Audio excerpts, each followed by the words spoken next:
Philip Yancey, thank you for joining us. Wonderful to have you on the program. My pleasure. It's great to be in New Zealand. Now, described variously as a journalist, an author, a theologian, a public speaker, which one of those labels sits the most comfortably with you, perhaps? I like journalist because that's the stance I take. I've really only had one job where I've got a salary, and I was working for a magazine. And it was a teenage magazine called Campus Life. What I learned while I was doing that is that as a writer, I'm not in control. The reader is in control. And I was writing to teenage readers who are demanding readers. And ever since, even though I've tackled some pretty tough issues and have waded into theology, I always start with that reader's point of view. Okay, here's this huge, mysterious issue, but I'm down here with the reader. Let's go together, you and I, and climb and try to figure out answers to these big questions. And that's the position and the stance I feel most comfortable in. I'm not an expert. I'm not a scholar. I'm not a theologian. I'm an ordinary person with the privilege, truly, of spending as much time as it takes to find and explore answers to the big questions of life. It is very question and answer, like you say. I mean, I've heard you described as, he's the guy that puts a question mark at the end of most of his book titles. Well, that's true, isn't it? Yeah. And over 30 books now, over 30 years of writing? Over 30 years, yeah. 20, maybe 22 books, something like that. Yeah.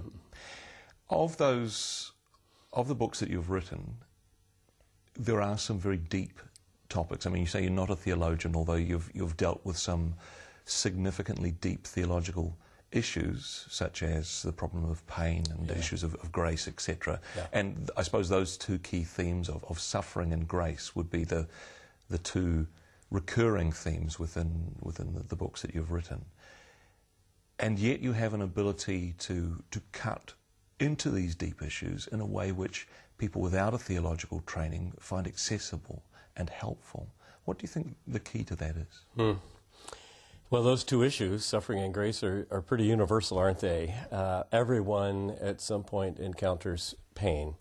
And often it's one of those hinge moments in life when it just pushes you up against the most important questions in life. A few years ago, I had an automobile accident and ended up with a broken neck and was lying there all day strapped to a bodyboard as they tried to determine if one of my major arteries was leaking. And the doctor said to me, if it's leaking, you're not going to make it. So here's a phone, call the people you love and tell them goodbye. And that's what pain does. Suddenly everything in life looks different. You know, arguments with my wife, bank accounts, things that were so important yesterday aren't important. And grace is another theme I keep coming back to, because that's really what brought me to God. I did not grow up in a healthy church background, quite the opposite. And it was through what the theologians call common grace, nature, beauty, romantic love, those things, that I began to realize that this world is a grace-filled world. And part of what we're called to do as followers of God is to spread that. Frankly, Andrew, grace is not always the first word that comes to mind when I say church or Christian. Yeah. You know, people think of Christians as, they're the rule makers, they're the moral people, they're the judges. In Jesus' day, I don't think they would have used those words. They would have said, he's the guy, if you've got a problem, you can go to, and you won't feel worse. You'll actually feel better, and you'll come away with some answers. And I want to call the church back to be more like Jesus, because I think we've kind of soiled that reputation over the years. You've described the church that you grew up in as being a toxic church environment. From what you've learned since, how would you describe a healthy church? What would you say are good signs in a healthy congregation? Right. Several times I've used the illustration of Alcoholics Anonymous. I presume they have those here in New Zealand. 12-step groups, not always about alcohol, but drugs. There's even a Chocolateholics Anonymous. And what I learned from those groups is radical honesty and radical dependence. When you go to a 12-step group, the reason you're going is because you've admitted, I need help. I can't make it on my own. And if you try to present yourself, oh, I'm an alcoholic, but I'm better than that person. She's a drug addict. They're going to shoot you down. No, we're all level together. And radical dependence. I can't make it through a week without this group, without a higher power, which is the phrase they use. And I look for churches that emphasize both of those. You know, some churches you go, and if there's something troubling about your life, you're afraid to say something because you're going to be judged. And I look for a church that rewards honesty rather than punishes honesty.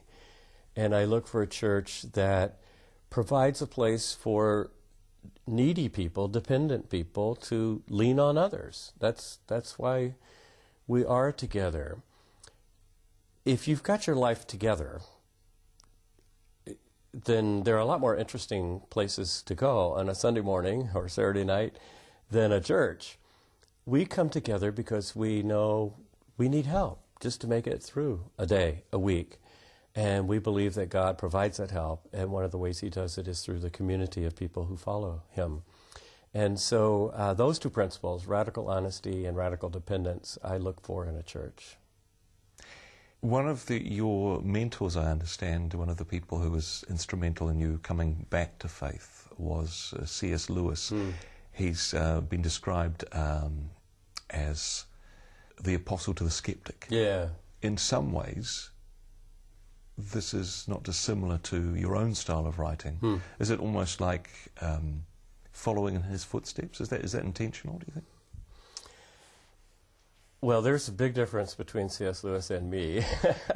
C.S. Lewis was a scholar. He was a medievalist and a literature scholar, and he would take Aristotle and Plato and people like that and interpret them to where an educated person can understand.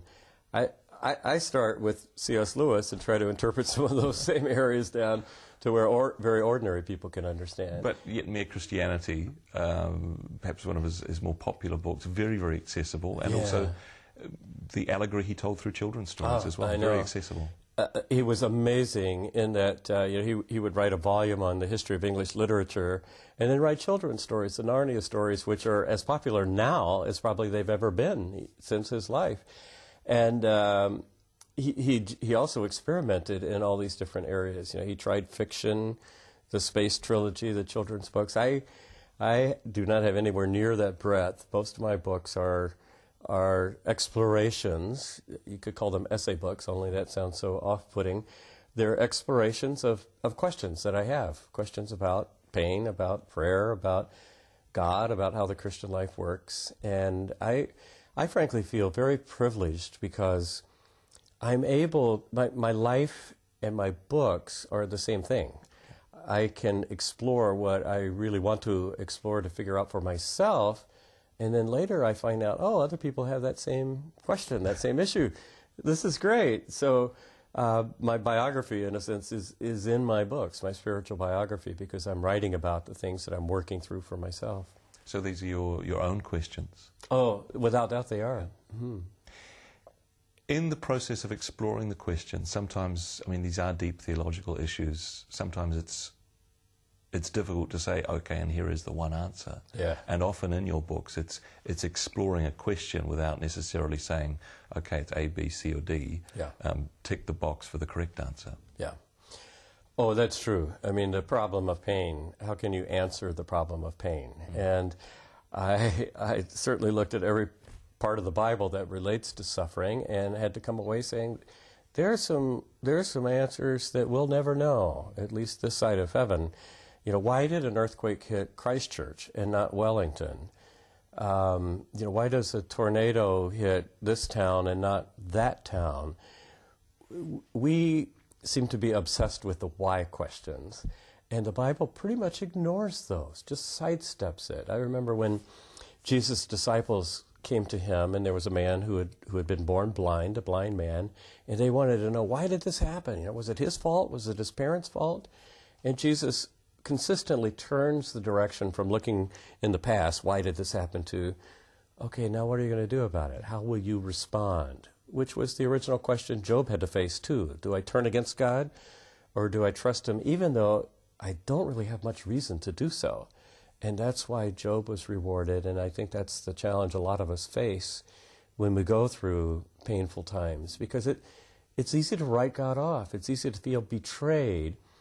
Actually, when you look back, those can be the times of greatest growth, when God most speaks to us, when God redeems that hard time that we're going through. Your latest book, What Good Is God, and I like the US subtitle actually, In Search of a Faith That Matters. You talk about how this is, well, there's a number of stories there on how faith was table tested. Tell us what you mean by that, Tim. Yeah, the actual phrase is tabletop test. Okay. And that's a phrase that I got from Silicon Valley, which is where Apple Computer and all of our electronic headquarters are. And it's something they do when they come up with this brand new product, you know, an iPhone or an iPad. You can have the sleekest, most beautifully designed, best memory product out there. But there's one final test, and that is they actually knock it off the table and let it clatter to the ground, because that is what happens in the real world. I am working in an airplane, and whoops, I knock my computer from the overhead bin onto the floor, you know, and if it's going to break every time I have a little oops, it can't make it in the real world. So this book came about when I was on a trip to India in Mumbai, and that happened to be the night that terrorists from Pakistan attacked 10 different sites in Mumbai, killed 175 people. And when we finally got out, scary time, much like September 11 in the United States, I made a list of places I'd been where faith had really been put to a test.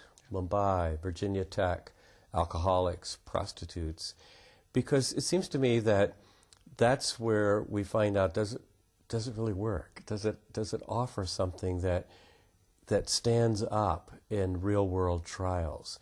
So I decided to do a book drawing on my experiences. Many of these I was just kind of swept up in. I wasn't obviously planning the disaster in Mumbai, but I got caught up in it. And when I was caught up in it, then I started thinking, okay, what difference does faith make here? What good is God in a situation like that? The modern-day skeptics, the neo-atheists, if you like, that is their challenge of saying that they live in a world where they cannot see evidence of God achieving anything. Throughout your career, you've of course met many people, and some of those relationships documented in this book, people who demonstrate that having a faith makes a tremendous difference in their life. I was being interviewed by, I'd say, a fairly skeptical radio person when the book came out. And he said, okay, I don't really have time to read your book. Can you just answer the question for me? What good is God? And I said, well, I could answer that on several levels. First, the individual level. In this book, I tell stories of people who are really at the bottom, prostitutes, alcoholics, people with leprosy, outcasts in India, whose lives are transformed. So an individual level, lives can be transformed. A community level, if you are in a place like Mumbai or Virginia Tech or Christchurch, you better hope you have a supportive community around you to help you with some very practical needs, rebuilding your house, putting your family back together, and also spiritual needs are a part of that. So there's the individual level, the community level, and then there's the whole society level. Gradually, as Jesus predicted, the gospel penetrates the society like yeast filling a whole loaf of bread.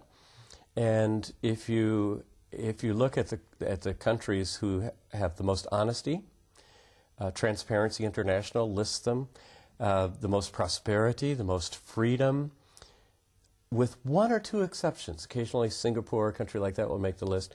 They're all countries with a Christian heritage. And what happens is that the gospel indeed does start to transform all of a society. It certainly doesn't make it a perfect society, but qualities like respect for the individual and care for the poor and the lower classes and freedom and some of these things, these important principles that the Western civilization depends on, permeates a society. So all those levels, individual, community, and then society-wide, I would argue with the skeptics that just take a look. Christianity and God indeed does make a difference. Looking at the situation, I suppose, over your career and wanting to refer back to the car accident that you had, the doctor said you've got potentially a very short period of time to live. Yeah. That very much sharpens a focus on saying, well, have I done what God wanted me to do? Is there anything left that I'd like to do if I get a second chance to do that? Did you go through that process? Well, I did. I'm embarrassed to admit that at the time, one thought was paramount. We have mountains in Colorado. Okay. There are 54 mountains over 14,000 feet. And at the time, I had climbed 51 of them. And I had a goal of climbing them all. We call them 14ers. And when I was lying there, the first thought that came to mind, I can't die yet. I've got 3 mountains left to climb. So as soon as I got out of that neck brace that summer, I did go back and climb those 3. But I'm joking because as I was lying there, it turned out to be 7 hours in all when I'm strapped to that backboard.